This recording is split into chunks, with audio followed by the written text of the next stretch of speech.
So I've been doing Project Pan for about 12 months now, and as much as I love it, there are so many things I wish I knew when I first got started. If you're not familiar with Project Pan, it comes from the concept of trying to use your products to pan. So like when you've got a makeup product, you want to use it to the very end, which I'm so near doing on this one. I find it so hard to get through makeup. But yeah, the idea is you use a product till it's done before you buy something new. And a lot of people who embark on this journey, like myself, have multiples of multiple products that they need to get through, and you're doing this challenge because you are stressed about all the money you're spending on beauty products, about all the space that is getting taken up with beauty products, and about the damage you're potentially putting on the planet by over-consuming beauty products. And like, it's not about living like a minimalist monk or swearing off products forever. It's just about putting a halt on your spending and taking the responsibility of using up what you've already bought. And yes, I've been on my Project Pan journey now for like 5-6 months. I'm about to move as well, and I work as an influencer, which I definitely think makes the whole challenge a bit more difficult, just because obviously reviewing products and having relationships with brands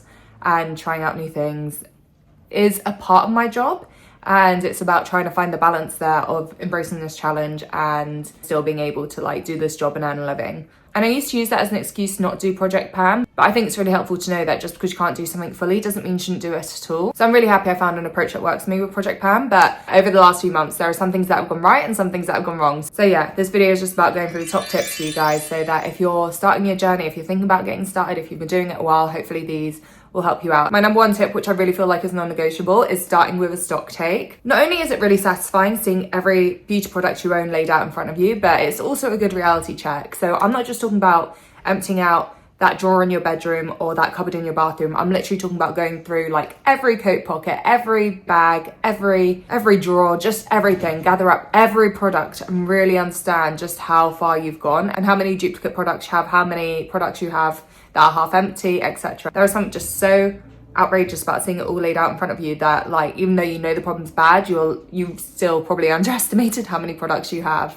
And it really lays out where your issues are as well. I remember doing mine and having like 17 lipsticks, and like there's no reason to have 17 lipsticks. And like perfumes as well, I was way overdoing it on. And in my ideal post Project Pan world, I'm not living with one perfume. I'd probably have like 3 or 4, but I was probably double that, if not more. So it was really good to kind of like address where the problems were and where I really need to focus on and where I maybe have a bit more leniency in buying new stuff. But yeah, the stock take's so important. And I'm not just saying about laying it all out there. I'm literally saying write down the numbers for every product you have. And then you're also left with a great opportunity to restock all your cupboards and make that look really good as well. Yeah, my next tip is to start off with the near-empties. Human psychology loves momentum, so please start with the low-hanging fruit. If you're like me, and I'm guessing you are if you're looking into Project Pan, you'll have so many products, just like the tiniest bit left. And I've been trying to think about why we do this, and I think like part of it for me is like the scarcity mindset. Like, if I love a product so much, I don't want to be without it, so if I use it up, if I ever need it in like an emergency, it won't be there for me, so I like to leave a little bit left just so in case of emergency, it will be there. Which I kind of get the logic of, except it just ends up with a lot of clutter if you keep doing that with like products in every area, from makeup to skincare to hair care to everything. It's just like, use up the damn product, you'll be fine. And then the other side of it is that I think sometimes I just get really excited when I buy something new. I'll be like, oh, I'm nearly out of this product, I should buy a replacement so I've got something new when this runs out. However, I get so excited when I bring it home, I move straight onto a new thing without finishing the old thing. I'm hoping all of this is quite relatable and it's not just a me problem, but this is why we all end up with so many products with this much left, and why it's such a good place to start, because you're going to start a Project Pan with your empties bag filling up fast because you're getting through all those products which only have like 3 to 5 uses in them. Next up, I want you to check the shelf life of your product. I feel like just by doing the last tip, you're already kind of ahead on this, because if you've got a product that's been open for a while, you're probably also dealing with stuff coming to the end of its shelf life. And I'll be honest, I'm not fully bothered by the shelf life on all of my products. I haven't really ever had a shampoo go off on me, but something like sun lotion, for example, I really want you to pay attention to.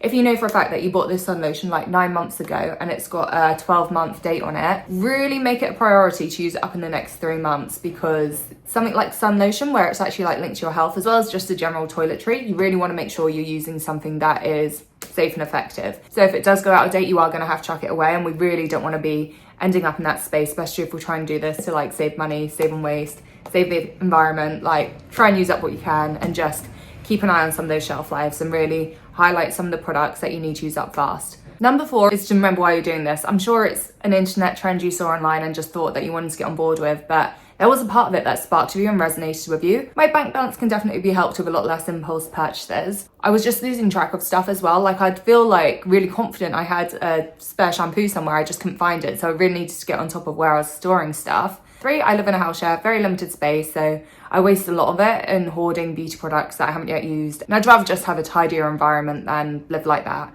And then also, I care about the planet, and I am trying to be that, like, I don't want to say minimalist because I don't think that's what I'm really going for. But I do like the underconsumption culture, which is, I think, more just normal consumption, right? I feel like overconsumption became normal, so now underconsumption is normal consumption. But that's what I want to be. I just want to make sure that I'm not consuming more than I need to from this world. So yeah, the challenge is all a lot easier to stick to when you know why you're doing it, whether you've got a savings goal, whether or not you just want to live somewhere tidier or you want to help the planet. Know what you're doing, and that will keep you motivated. Number 5 is remembering you do not have to use up every product you have. Look, we all make mistakes and can end up products we don't want. For me, it often happens through multi-buys. Like, I'm buying 3 for 2 and I buy something new to try, never get around to it and think, why did I even buy that in the first place? And if within your pile of stuff you end up with unopened products, if they are stuff you just know you do not want to use, you can sell it or donate it. For me, I've been stockpiling Medik8 products because I really like their skincare, right? But then recently they got bought by L'Oreal, and L'Oreal is a brand I will not use just because, like, I'm vegan, I'm cruelty free, and I care about the BDS boycott. And L'Oreal is just not on any good lists on any of those spaces, so I do not ever want to buy from them, and that meant that I didn't want to use Medik8 anymore, and that gives me a chance to get some of my money back by selling it on eBay. Similarly, if you like multi-bought a product you've already tried and know you didn't love, and you've got an unopened, unused one, you can donate that to your local shelter. You can donate it to charity shops as well. They just need to be unopened. If you have open stuff that is like barely used, unfortunately you cannot sell that online, you cannot give that to shelters or anything like that. You can, however, do some swaps with friends or just give them away to your friends. Whenever I do a clear out, I have a few friends that I'll WhatsApp and say, like, hey, I've got these products which haven't really worked for me. I've used them like twice and just didn't get on with them. Would you be interested in taking them?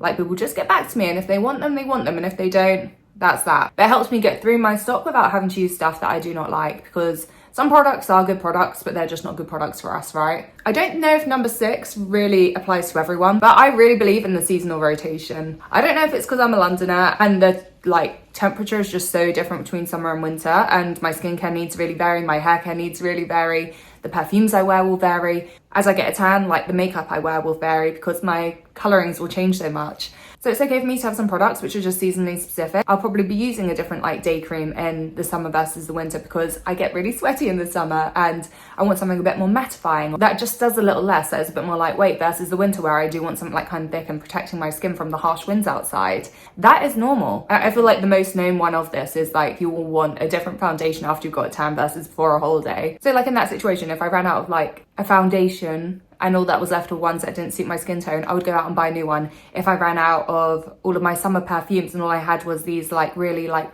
cinnamony or like cozy sort of autumn scents, I can go out and buy a refreshing like coconutty one for the summer. I won't feel too bad about not panning everything because whatever I'm trying to pan might not suit me in the season. I don't think I've necessarily gotten to the stage, but I have had a stage where I've had to kind of like refresh my makeup bag. There were some things I was really trying to empty and prioritize, and I was getting more tanned and like my skincare needs were changing, so I did a little swap up and like had a new priority list. I think sometimes these challenges don't really necessarily give nuance for stuff like seasons and the natural need to want different things across seasons. Some people are more minimalist, but I have noticed for me in this challenge that whilst I may not want 7 perfumes, yes, I do still want 3 or 4 so that I do have the chance to play about with different seasons and different moods and everything, because that is something that I value. Like, I don't need to get down to one on a lot of products. I just need to have a mindful amount. Number 7 is get creative and do your mix and matching. Like I mentioned earlier, sometimes I have products that don't work for me. Like, I had one shampoo that was like way too hydrating for my hair and didn't really leave it feeling clean, and another one which was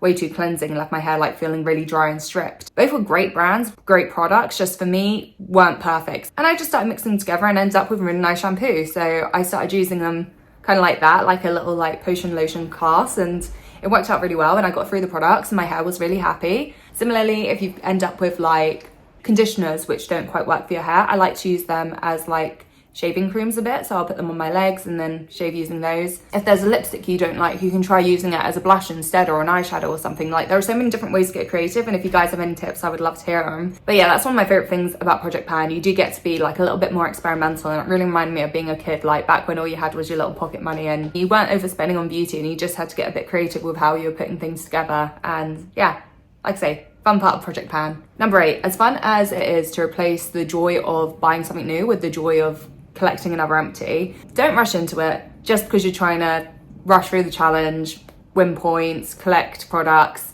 collect empties. Make sure you're using up to the full, make sure you're cutting open those tubes, make sure you're enjoying every last drop. The challenge is to use what you already have, not to finish everything as fast as you can. I think it's really hard to not get twisted up in that, especially when you're doing it like me and you're recording everything online. It feels like a bit of a race to meet the milestones and come out with a new video or whatever, but like, that's not the point of the challenge. Don't fall into it. But I do think like there is a reason we're all doing this challenge. It's because we're addicted to that little dopamine rush that comes with getting a new product. And like I say, it really gets replaced by that thrill of getting an empty. So just like try and stay normal, try and get your thrills elsewhere. We do not need it to be all wide around consumption and completing products so we can consume more, you know? Like, we need to find more joy in our lives. Yeah, really just hit that point home. It's not just about cutting up tubes. It is about embracing the slowness and understanding that is actually what we are trying to make as a goal. Like, you're not going to get through every bottle in 6 months. Like, I thought I'd make much more progress in 6 months, but the joy we're taking is being slow. The joy is realizing how long a product can last you and realize how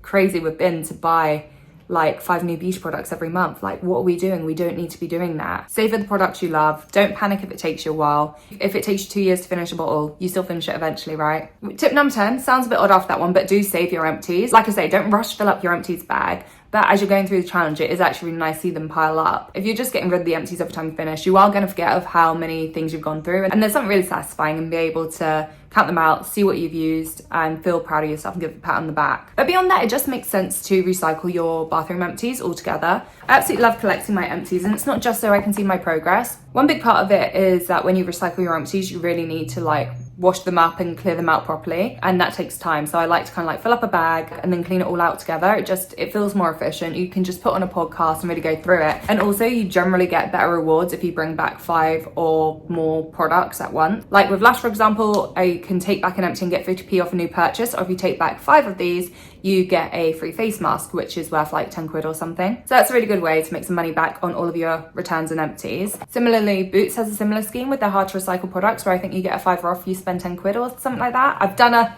whole video on this, so if you want all the details, I'll leave that down below. I will say the Boots one felt a bit faffy, but once you're in a rhythm of it and you know what you're doing, it's actually really helpful, and it really is a good incentive for making sure your empties get recycled. Especially if one of your pushes to do is challenges for the environment, I really do recommend you take a better look at how you get rid of your bathroom empties. It is a mess, and so many of us do not recycle what is in our bathrooms and get confused with knowing what to recycle and what not, and it is difficult. Things are hopefully getting better in the next few years. There have been like changes in laws and regulations, but yeah, for now, it's a bit of hard work. So I really recommend you take a look at my empties video, which is a bit more of a deep dive into what to do, how to do it, and the rewards you can get for being a bit more climate conscious. And my final tip is to really track your progress. Feeling the progress just keeps the momentum going. So for me, I'm quite happy doing the empty system right now because I still have so many products. But further down the line, when I feel like maybe there are a lot less quick wins available, I might start using the Sharpie method, which I know a lot of people do, where you kind of like put a Sharpie line on your product and then see how quickly you get through it. So like each month you like do a new line and